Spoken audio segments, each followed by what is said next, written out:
Assalamualaikum warahmatullahi wabarakatuh. Innal hamdalillah nahmaduhu wa nasta'inuhu wa nastaghfiruh wa na'udzu billahi min shururi anfusina wa min sayyiati a'malina. Man yahdihillahu fala mudilla lahu wa man yudlil fala hadiya lahu. Asyhadu an la ilaha illallah wahdahu la syarika lah wa asyhadu anna Muhammadan 'abduhu wa rasuluh sallallahu alaihi wa ala alihi wa sahbihi wa sallam. Para ikhwah yang dimuliakan Allah, para jamaah yang berbahagia, alhamdulillah kita kembali dimudahkan oleh Allah Tabaraka wa Ta'ala untuk bermajlis ilmu, dan malam ini insyaallah kita lanjutkan di akhir bab yang berkaitan dengan Kitabul Janaiz. Sahih? Hadis yang keberapa sekarang? Al-hadithu hadis yang berapa? 163. Qara'na? Sudah dibaca? Belum? Taib. Al-hadithu thalith wa sittun ba'dal mi'ah. Hadis yang ke-163. Qala al-muallif rahimahullahu ta'ala, al-hadithu thalith wa sittun ba'dal mi'ah. Yaitu hadis yang ke-163. An Aisyah radhiyallahu anha qalat, لما اشتكى النبي صلى الله عليه وسلم ذكرت بعد نسائه كنيسة رأيناها بأرض الحبشة يقال لها مارية.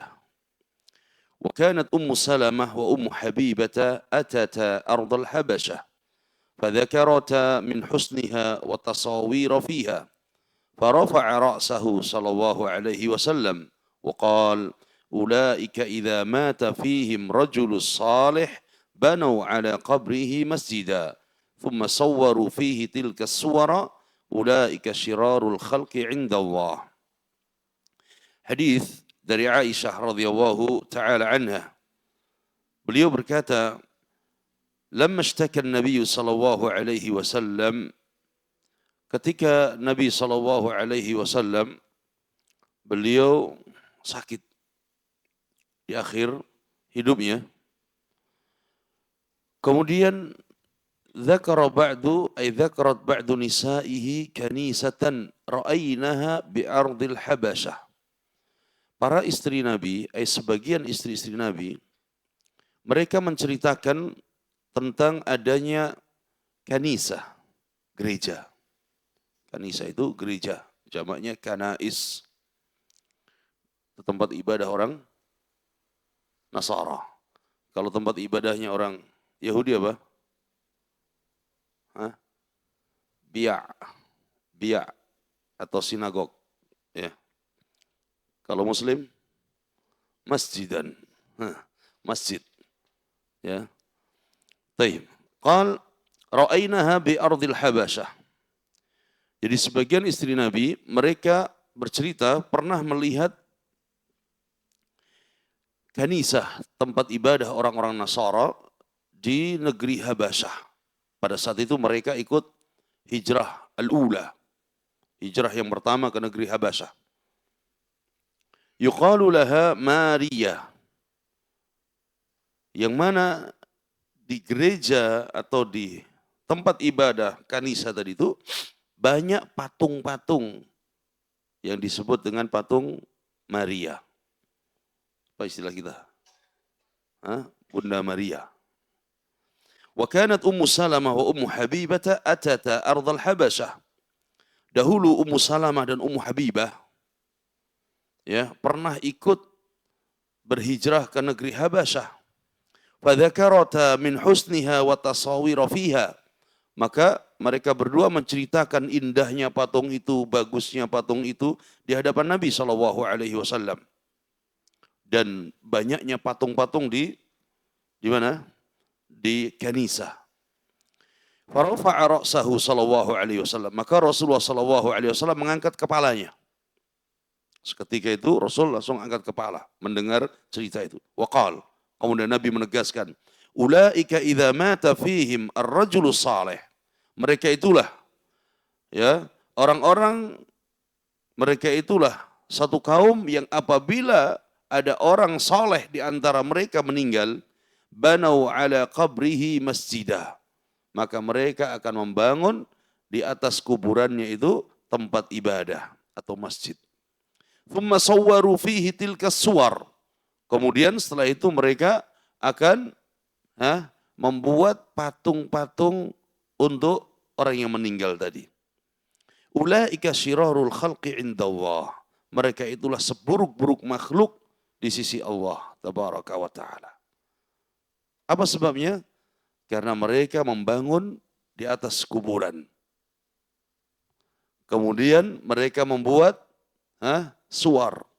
Mereka membuat lukisan-lukisan dan mereka membuat patung-patung. Yang akhirnya nanti mereka ibadahi. Katakan ulaika syirarul khalqi indallah. Mereka itulah seburuk-buruk makhluk di sisi Allah tabaraka wa ta'ala. Kemudian Syekh Abdullah Al-Bassam rahimahullah menyebutkan fihi masail, dalam hadis ini ada beberapa faedah. Al-ula tahrimul bina'i 'alal qubur li'annahu min wasailis syirki. Haram hukumnya membangun di atas kuburan. Membangun bangunan di atas kuburan. Li'annahu min wasailis syirki. Karena ini adalah sarana yang bisa menjerumuskan pada kesyirikan. Ya, bangunan awalnya dibangun kecil, kemudian diperbesar, kemudian lebih besar lagi, diperindah, dipercantik. Ya, akhirnya ini menjadikan manusia yang datang setelahnya, mereka menganggap bahwa ini adalah kuburan yang memiliki keberkahan dan karamah. Kemudian mereka memalingkan ibadah dan doa yang harusnya kepada Allah, mereka meminta kepada penghuni kubur tersebut. Ini haram, yang menghantarkan pada kesyirikan. Ats-tsaniyah, yang kedua, tahrimut taswir lidhir ruh la siyama ahlus salah alladzina yukhshal ghulubihim. Haram hukumnya menggambar ya makhluk yang bernyawa. Terlebih mereka itu adalah orang-orang saleh. Kenapa? Karena dikhawatirkan nanti akan menjerumuskan pada sikap hulu, berlebih-lebihan dalam kecintaan, yang akhirnya mereka menganggap bahwa ini bisa mendatangkan manfaat dan keberkahan. Ini ittifaq para ulama, sepakat para ulama tentang haramnya membuat patung atau melukis makhluk yang bernyawa. Haram. Ini sepakat. Terlebih yang dilukis itu atau yang dibuatkan patung itu ya adalah orang-orang saleh, yang ini dikhawatirkan menjerumuskan pada sikap hulu dan kesyirikan. Ats-tsalitsah anna man 'amila hadza fa huwa min asyarri khalqillah. Yang ketiga faedahnya bahwa orang yang melakukan perbuatan ini maka dia adalah makhluk yang paling buruk di sisi Allah. Min asyarri khalqillah, makhluk di antara makhluk yang paling buruk di sisi Allah tabaraka wa ta'ala, karena dia membuat tandingan untuk Allah. Karena yang maha mencipta adalah Allah. Tapi ketika ada hambanya yang kemudian dia juga membuat seperti ciptaan Allah, maka dia telah membuat tandingan atau menandingi Allah tabaraka wa ta'ala. Ini di antara bentuk gulu terhadap orang-orang saleh tadi adalah membuat lukisan dan membuat patung-patung untuk orang saleh, kemudian membangun kuburan mereka atau meletakkan surut, ini adalah lentera dan lampu-lampu di kuburan orang-orang saleh tersebut. Dan lebih daripada itu, mereka menjadikan kuburan orang saleh sebagai tempat untuk beribadah. Baik itu beribadah kepada Allah atau malah dijadikan disitulah mereka beribadah kepada orang-orang yang sudah meninggal tersebut. Ini menjadi kesyirikan.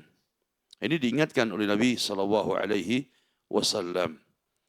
Kemudian al-hadits rabi' was sittun ba'dal mi'ah. Hadis yang ke-164. Wa anha ini dari siapa? Dan dari Aisyah. Kembali kepada hadis sebelumnya. Karena hadis sebelumnya an Aisyah. Maka disebutkan secara singkat wa anha, dan dari Aisyah radhiyallahu taala anha qalat qala Rasulullah sallallahu alaihi wasallam fi maradhihi alladhi lam yaqum minhu. Kata Aisyah, Rasulullah sallallahu alaihi wasallam pernah bersabda di saat beliau sakit di mana beliau sudah tidak mampu untuk bangkit lagi. Beliau mengatakan, la'anallahu al-yahuda wan nasara ittakhadhu qubur anbiya'ihim masajid.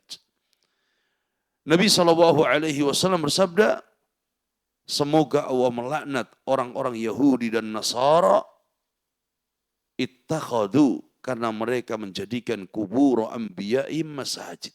Karena mereka menjadikan kuburan para nabi itu sebagai tempat ibadah.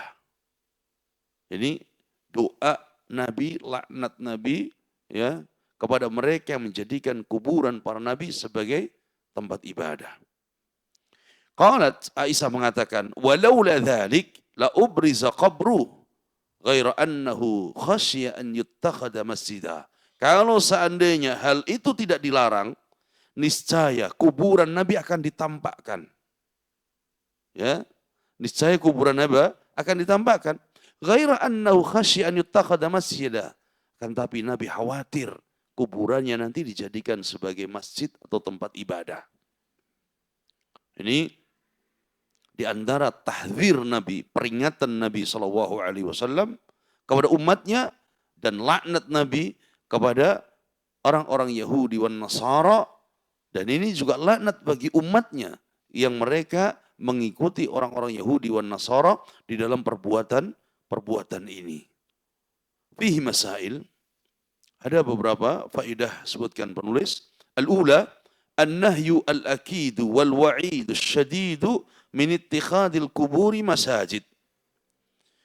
Pada hadis ini adalah an-nahyul akid, larangan yang tegas, wal-wa'idu syadid, dan ancaman yang keras, min ittikhadil kuburi masajid, larangan yang keras dari menjadikan kuburan-kuburan itu sebagai tempat ibadah, sebagai masjid. Wa qasdis shalah indaha, larangan yang keras dari menjadikan masjid, dari menjadikan kuburan itu sebagai tempat sholat di sisinya. Fahuwa min fi'lil Yahudi wan Nasara, karena itu perbuatan orang-orang Yahudi wan Nasara. Ya, jelas sekali hadis Nabi, gamblang. Tapi tidak tahu kenapa sebagian dari umat Nabi mereka melanggar ini. Seakan-akan itu perkara biasa. Sampai mereka berlomba-lomba untuk membangun kuburan orang-orang soleh di antara mereka. Bahkan bukan kuburan orang soleh disoleh-solehkan. Bahasanya, bukan kuburan orang soleh, bagaimana ini jadi kuburan orang soleh. Bahkan tidak ada penghuninya pun dibuat kuburan. Allahul musta'an. Ya, kalau kuburan para anbiya dijadikan sebagai tempat demikian, ya, dilaknat oleh Nabi SAW. Yang jelas mereka nabi, para nabi. Bagaimana dengan orang-orang yang tidak jelas statusnya tadi?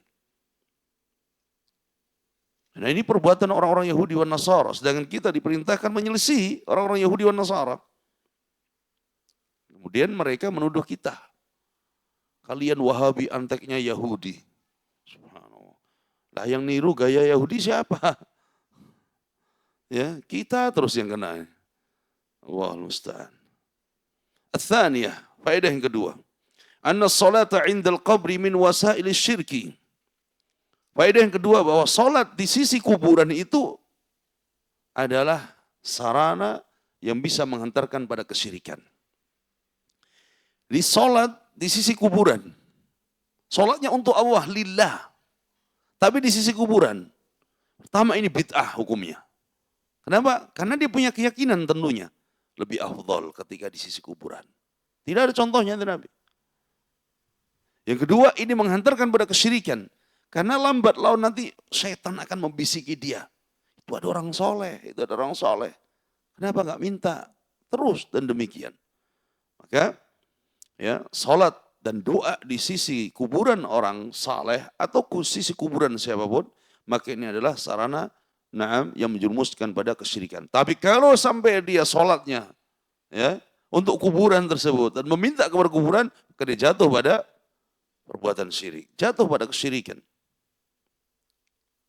Makanya dalam hadis Nabi SAW disebutkan ketika di kitab Tauhid karena tulisan Syekh Abdul Wahab, tidak boleh seorang sholat di tempat di mana tempat itu pernah diadakan sembelihan untuk selain Allah. Nggak ada kuburannya, tapi tempat itu pernah dijadikan sebagai tempat sembelihan untuk selain Allah. Maka tidak boleh sholat di sana. Harus dihindari. Karena masih banyak, masih luas tempat. Apalagi ada kuburan yang kemudian itu diagungkan. Ats-tsalitsah, yang ketiga, annallaha sana nabiyahu alaihi salatu wassalam an yu'mala indahu syai'un minal bid'ah. فألهم أصحابه ومن بعده أن يحجروا قبره الشريف عن موطن الصلاة. Kata Syekh rahimahullah bahwa Allah tabaraka wa ta'ala sana nabiyahu. Allah menjaga nabinya. Allah melindungi nabinya. Melindungi nabinya di masa hidupnya dan setelah meninggalnya. An yu'mala indahu syai'un minal bid'ah. Allah menjaga melindungi nabinya supaya tidak ada sedikit pun dari bid'ah-bid'ah itu dikerjakan, dilakukan di sisi Nabi. Tidak di masa hidupnya, tidak pula setelah meninggalnya Nabi.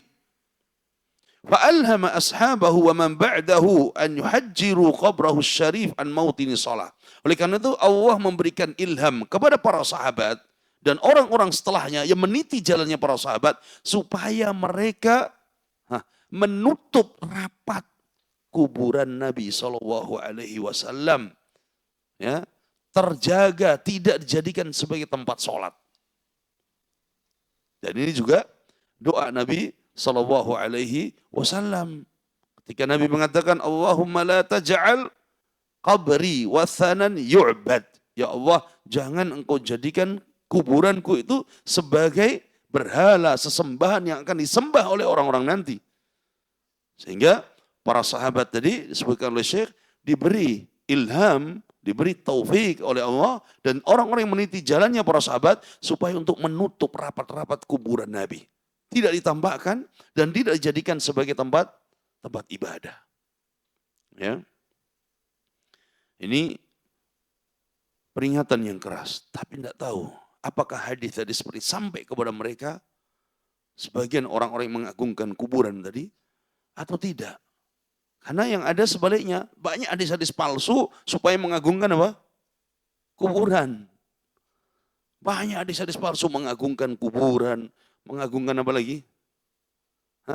Mengagungkan para wali, sampai mengagungkan kopi, ya enggak? Subhanallah, antum minum kopi, malaikat nyabut antum, masih ada bau kopi itu diampuni katanya. Ya subhanallah. Ini kedustaan mereka kepada Nabi SAW. Kemudian al-hadis al-khamis wa sittun ba'dal mi'ah. Hadis yang ke-165. An Abi Hurairah radhiyallahu anhu qala Rasulullah sallallahu alaihi wasallam, man syahida al-janazata hatta yusalla alaihi falahu qirat wa man syahidaha hatta tudfan falahu qiratan. Qila wa mal qiratan? Qala mithlul jabalain al-'azimain wa li muslimin asgharuhuma mithlu jabali Uhudin. Hadis dari Abi Hurairah. Ini hadis terakhir dari Kitabul Janaiz. Hadis dari Abi Hurairah radhiyallahu anhu, beliau berkata, Rasulullah sallallahu alaihi wasallam bersabda, "Man syahidal janazah hatta yusalla 'alaiha."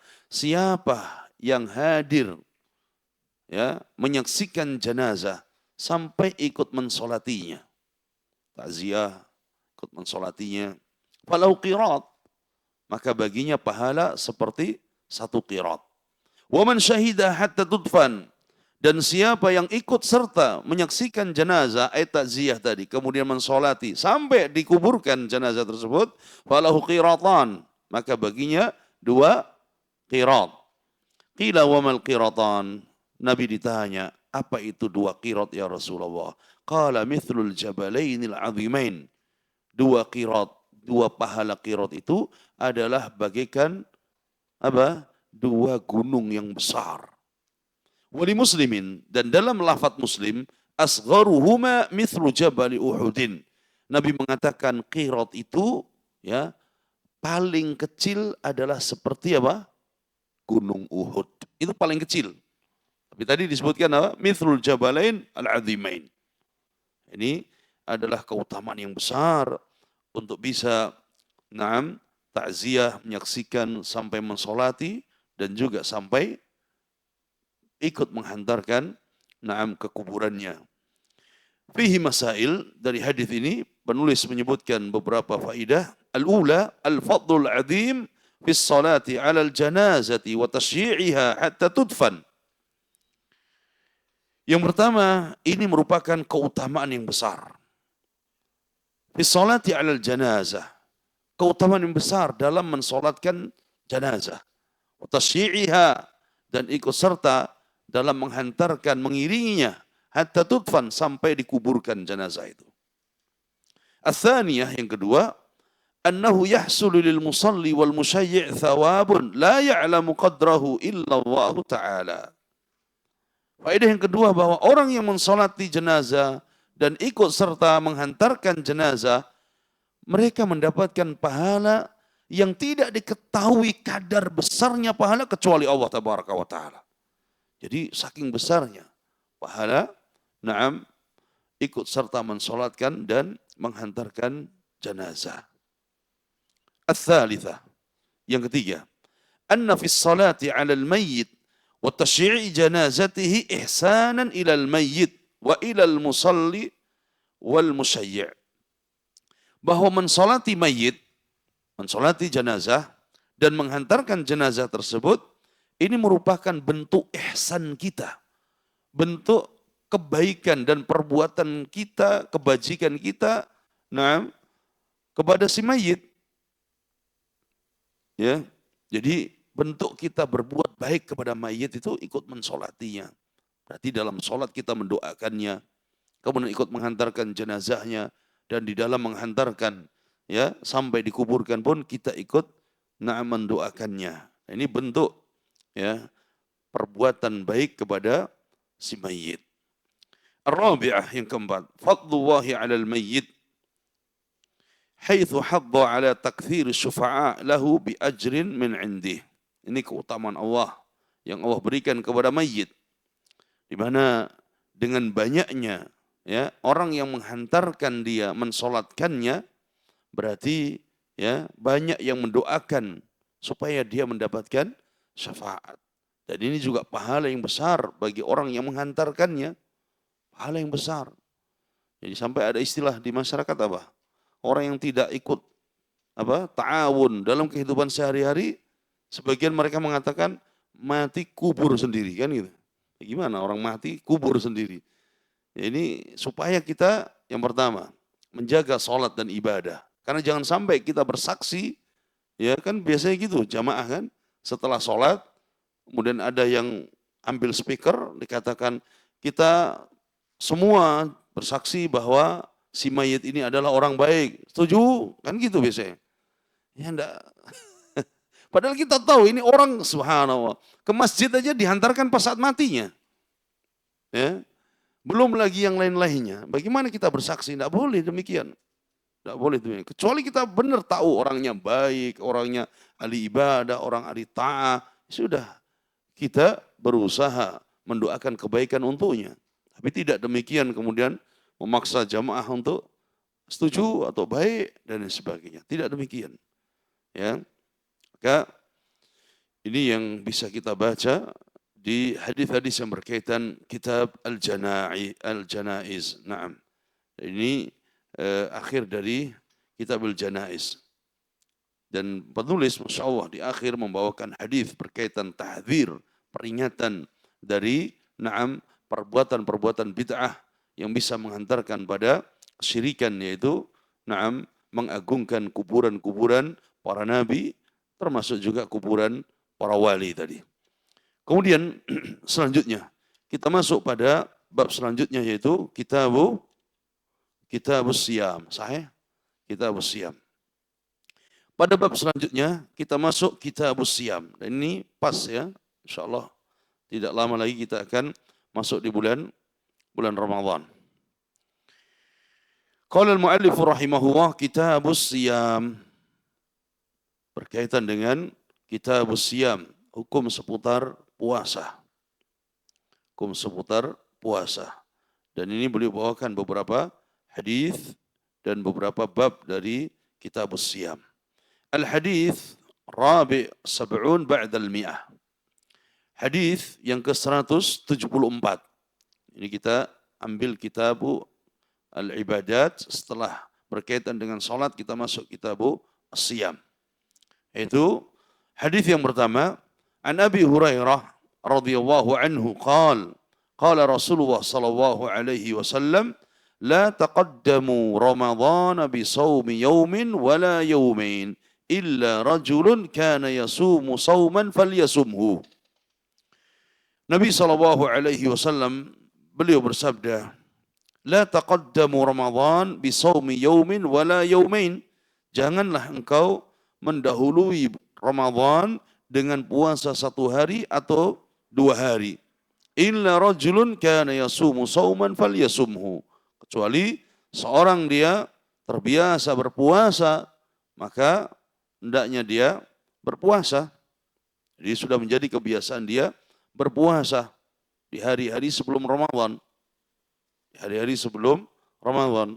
Dan bertepatan dengan sehari atau dua hari sebelum Ramadan, bertepatan dia berpuasa. Adapun mengkhususkan puasa satu atau dua hari sebelum Ramadan, maka ini tentu menyelisihi dari yang dilarang oleh Nabi SAW. Penulis mengatakan fihi masail. Ada faedah dari hadis ini. Yang pertama, al-ula an-nahyu an taqaddumi Ramadan bi siyami yaumin aw yaumain. Larangan mendahulukan dengan puasa satu atau dua hari sebelum Ramadan.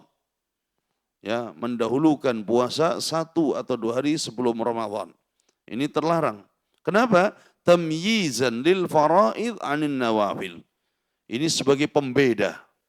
Pembeda antara puasa fardhah dan puasa sunnah. Jadi sebagian orang mereka ingin apa? Ihtiyat. Kehati-hatian.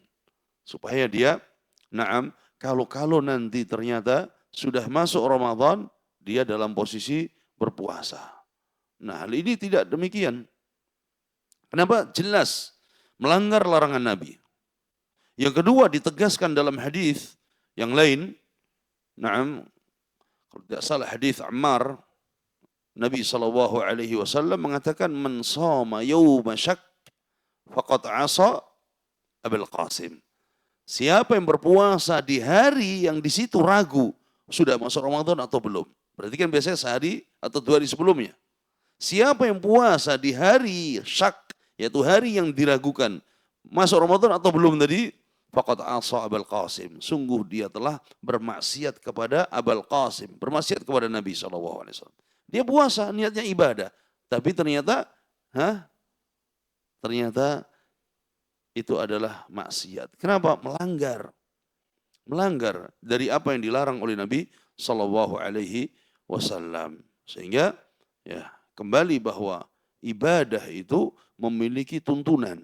Jika ada tuntunannya, dikerjakan. Jadi ibadah. Tapi ketika tidak ada tuntunannya, apalagi sampai sudah jelas ada larangannya, jangan diterjang supaya tidak sia-sia, bukan dapat pahala tapi malah sebaliknya bermaksiat kepada Nabi SAW.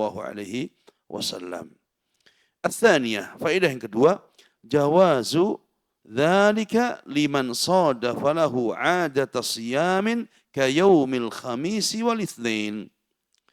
Boleh berpuasa di hari-hari tersebut sehari atau dua hari sebelum Ramadan bagi yang memang kebetulan berbenturan dengan hari itu menjadi kebiasaan dia puasa. Seperti puasa Senin Kamis. Jadi sudah biasa dia puasa Senin Kamis. Pas kebetulan bertepatan hari Kamis adalah hari terakhir bulan Sya'ban. Atau hari sebelum terakhir bulan Sya'ban. Maka tidak mengapa karena dia punya kebiasaan berpuasa Senin Kamis. Atau dia punya apa? Punya hutang. kemudian masih ada hari, yaitu hari yang terakhir tadi, maka tidak mengapa. Yang jadi masalah adalah ketika mengkhususkan hari tersebut untuk berpuasa, terlebih untuk ihtiyat, kehati-hatian. Kemudian selanjutnya, al-hadithul khamis was-sab'un, hadith yang ke-175, an Abdullah bin Umar radhiyallahu anhuma qala, sami'tu Rasulullah sallallahu alaihi wasallam yaqul, dari Abdullah bin Umar radhiyallahu anhuma, beliau berkata, aku mendengar Rasulullah sallallahu alaihi wasallam bersabda, idza ra'aitumuhu fasumu wa idza ra'aitumuhu fa'aftiru fa in ghumma 'alaikum faqdurulah. Nabi sallallahu alaihi wasallam bersabda tegas, idza ra'aitumuhu fasumu, jika kalian melihat ini ada apa? Hilal. Melihat hilal. Jika kalian melihat fasumu, maka berpuasalah. Wa idza ra'aitumu fasumu fa'aftiru, dan jika engkau melihat hilal apa? Hilal Syawal. Kalau tadi yang hilal yang pertama, ada hilal apa? Ramadan, berpuasalah. Kemudian engkau melihat hilal Syawal, fa'aftiru, maka berbukalah. Maknanya apa? Berhari rayalah. Fa in ghumma 'alaikum faqdurulah. Tapi jika itu terhalangi karena apa? Awan, mendung, faqdurulah. Ya, maka perkirakan. Faqdurulah, perkirakan dengan hitungan apa? Sempurnakan. Sempurnakan bulan Sya'ban. Sempurnakan bulan Ramadan. Jadi berarti di malam tanggal berapa? Seorang melihat hilal. Tanggal berapa? Tanggal berapa? Tanggal 29 apa tanggal 28?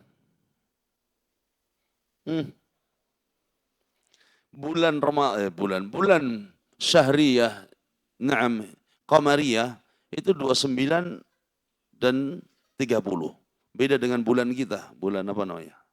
Bulan Masehi ada 28 sampai 31. Yang pusing pas 31 ya. 31 ini. Kalau 28 cepat. Taib. Ketika melakukan ru'yah, kemudian tampak hilal, dan itu hanya 29 hari Sya'ban, berarti besoknya berpuasa. Tapi kalau tidak nampak, maka disempurnakan berapa? 30 hari Sya'bannya. Sempurnakan 30 hari Sya'bannya. Dan ini sangat mudah sekali. Syariat memberikan kemudahan. Begitu juga Ramadan. Ya, Ramadan sama dilihat. Tampak ternyata cuma 29 Ramadannya. Sudah besok berarti hari raya. Tidak, sempurnakan, faqdurulah. Sempurnakan. Ya, maka dalam riwayat yang lain sebutkan oleh Nabi SAW, fa in ghumma 'alaikum fa akmilu iddata Sya'ban 30. Jika ternyata terhalang oleh awan mendung, tidak bisa dilihat ru'yah itu, ru'yatul hilal tidak bisa, tidak nampak, maka sempurnakan bilangan bulan Sya'ban itu 30 hari. Termasuk di situ sempurnakan bilangan bulan Ramadan 30 hari. Ini cara yang disyariatkan oleh Nabi SAW. Fihi masail. Pada bab ini ada beberapa faedah. Al-ula, anna wujub siyami Ramadan manutun bi ru'yatil hilal wa kadzalika al-fitru. Yang pertama, bahwa kewajiban puasa Ramadan itu tergantung dengan ru'yatul hilal. Ya, bukan tergantung dengan apa? Hisab. Bukan tergantung dengan, tapi hitungan. Tergantungnya adalah dengan ru'yah. Ru'yah nampak, puasa. Tidak nampak, sempurnakan, sudah. Ya, manutun. Berarti manut bahasa Jawa apa? Ya ikut, ya, mengikuti ru'yah, manut, ya. Jadi manutun bi ru'yatil hilal. Mengikuti bergantung dengan ru'yatul hilal. Wa kadzalikal fitr. Begitu juga berhari raya, mengikuti ru'yah. As-tsaniyah, yang kedua, annahu illam yural hilal lam yasumu illa bitakmili Sya'ban 30 yauman. Kalau ternyata tidak tampak hilal, maka disempurnakan hitungan bulan Sya'ban itu 30 hari. Begitu juga Ramadan. Tidak tampak hilal Syawal, maka disempurnakan hitungannya adalah 30 hari Ramadan. Ini sangat mudah. Sehingga kenapa setiap mau Ramadan pasti ribut. Ya, pasti ribut ya. Dan itu sudah jadi kebiasaan di tempat kita. Coba kalau di negara-negara yang ada mufti, ya, udah selesai sudah. Semua ikut, mau kelompok apapun sudah. Sami'na wa ta'na dengan mufti. Ya. Di negara lain juga banyak organisasi, banyak kelompok, banyak jamaah. Tapi ketika sudah diputuskan oleh pemerintah, diputuskan oleh mufti bahwa tanggal sekian atau besok adalah Ramadan atau besok adalah raya, sudah semuanya ikut. Di kita Masya Allah saking bebasnya sekian banyak hari raya. Ada yang mulai sebelumnya, ada yang setelahnya, ada yang ya berbagai macam. Nah, bagaimana cara solusinya? Solusinya gampang. Kalau semua itu mau insaf dan jujur. Bagaimana? Solusinya Allah sebutkan di Al-Quran. فَإِنْ تَنَازَعْتُمْ فِي شَيْءٍ فَرُدُّوا إِلَى اللَّهِ وَالرَّسُولِ. Kalau kalian berselisih dalam satu perkara, maka kembalikan kepada Allah, kembalikan kepada Rasul, selesai. Apa yang Rasul perintahkan? Ru'yah. Kan mereka, oh enggak, hisab itu, falak itu kita menghitung demikian, ukurannya sekian. Ya, sekian, tidak usah. Kemudahan dari Nabi SAW. Kalau semuanya sudah. Ini malah seakan-akan kalau urusan begini, organisasi kami yang harus didahulukan daripada hadis Nabi. Ya, tidak demikian. Kan sangat mudah sebenarnya, sudah. Tunduk pada hadis Nabi SAW. Mana? Para ulama katakan, ada nggak dalil tentang hisab dari Al-Quran? Ada nggak dalil hisab dari sunnah? Kalau ada, kita ikut. Ya, kalau nggak ada, ya sudah, kita ikutnya hadis Nabi. Selesai. Nah, tadi, kadang itulah ketika seorang sudah fanatik kepada tokoh, fanatik kepada organisasi, fanatik kepada pendapat manusia, maka hadis Nabi pun mereka akan tinggalkan. Kan gampang sudah. Hadis Nabi ada, selesai. Ya. Kemudian Al-hadithu as-sadis wa sab'un ba'da al-mi'ah. Hadis ke-176.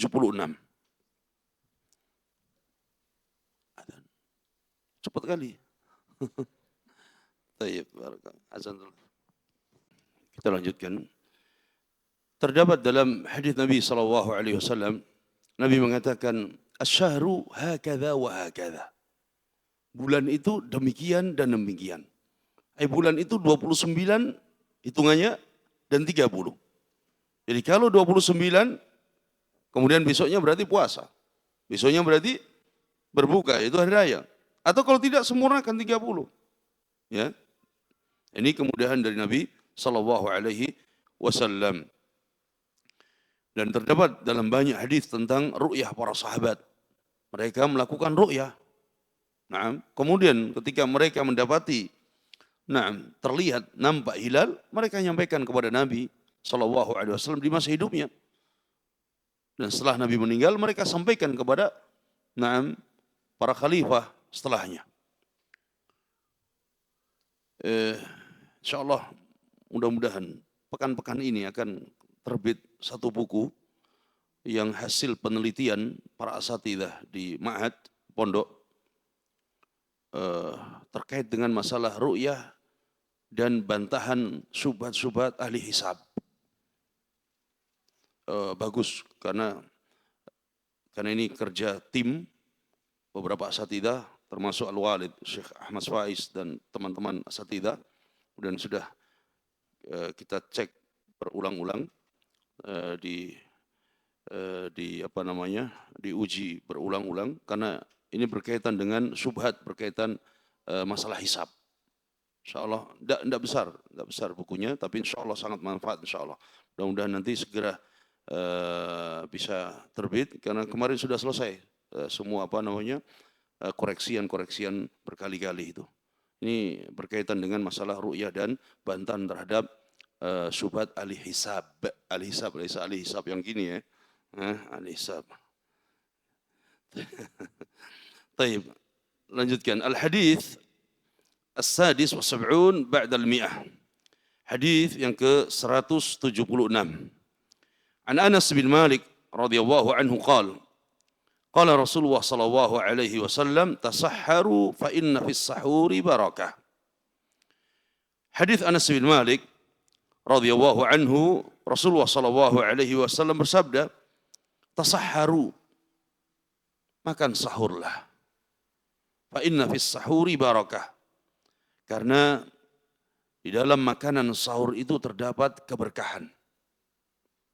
Jadi ini merupakan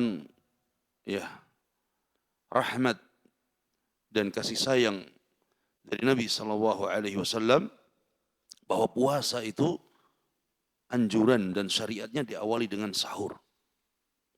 Dan ini hikmahnya adalah fa inna fis sahuri barakah. Karena dalam makanan sahur itu ada keberkahan.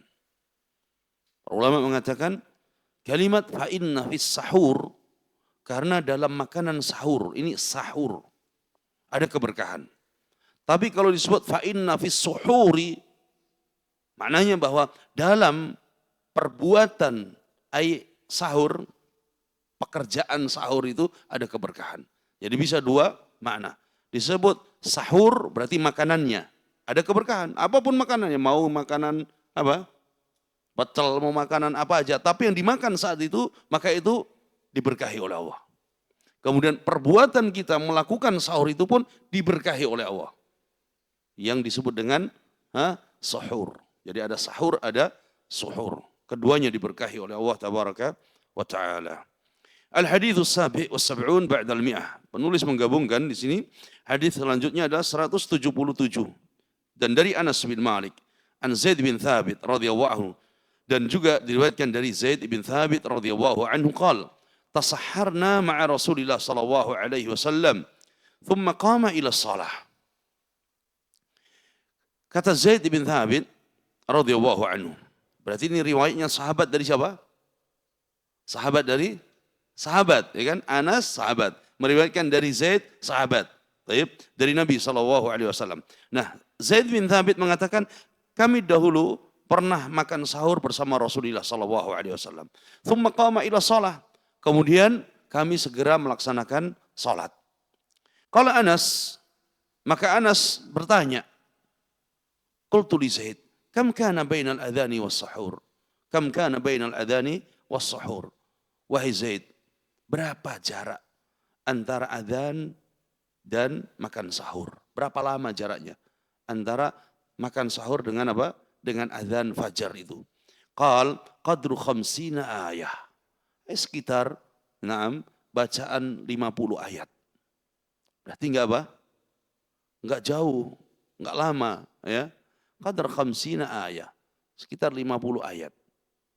Kalau surat Al-Kahfi 110 ayat.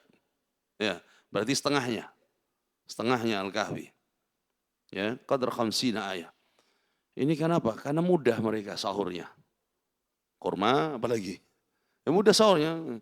Hari ini harus rendangnya dulu. Apalagi ya. Ya, macam-macam kan. Jadi sahurnya kayak pesta kita. Ini beda dengan zaman dahulu. Apalagi mama, Masya Allah, jam 2 udah kelutak-kelutik di dapur ya kan. Masya Allah. Fihi masail. Dari dua hadis ini ada faidah. Al-ula istihbabus sahur lima fihi minal barakah diniyah wa dunyawiyah. Anjuran untuk makan sahur.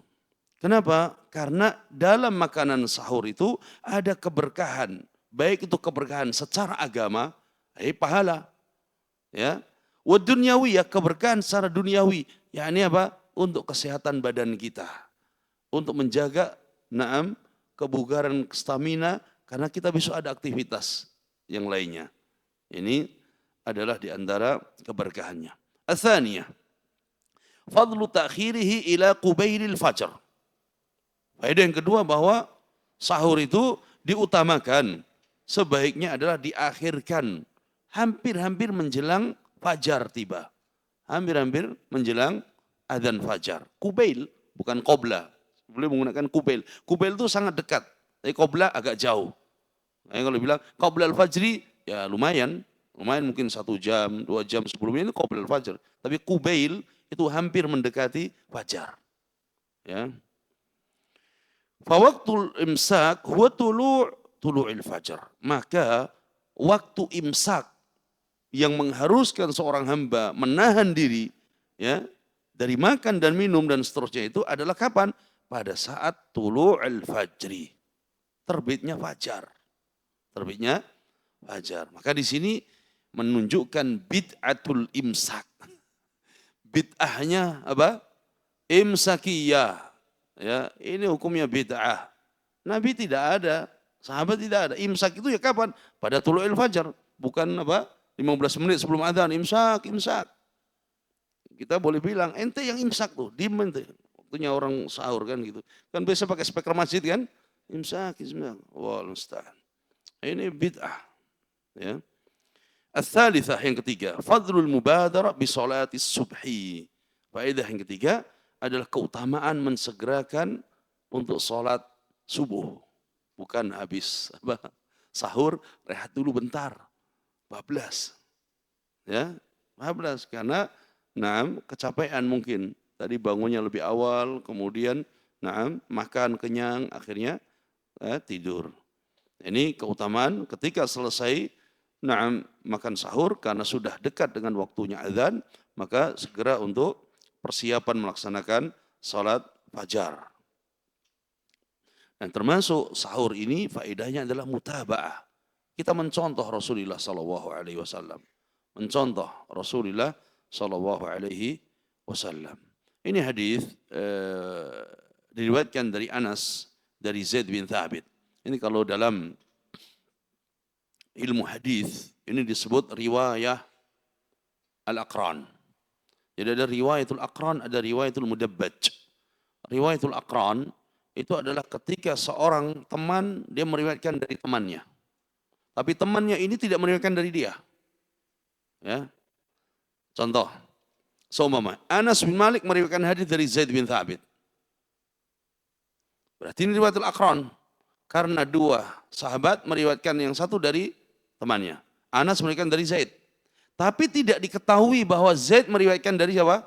Dari Anas. Tapi kalau seandainya Anas meriwayatkan dari Zaid, hadis tentang sahur, kemudian Zaid meriwayatkan dari Anas hadis tentang hari raya, maka ini disebut riwayatul mudabbaj karena saling meriwayatkan satu dengan yang lainnya. Ya, ini dalam ilmu hadis disebut ada riwayatul aqran, ada riwayatul al-mudabbaj. Sehingga contoh Abu Hurairah meriwayatkan dari sahabat Aisyah. Aisyah meriwayatkan dari Abu Hurairah. Jadi ini biasa terjadi. Murid meriwayatkan dari guru, guru meriwayatkan dari murid. Nah, seperti itu. Mungkin ini yang kita baca. Insya Allah kita lanjut pertemuan depan. Mudah-mudahan nanti pertemuan depan kita bisa selesaikan bab puasa ini. Masih ada waktu insya Allah. Nah. Ada yang ditanyakan? Cukup.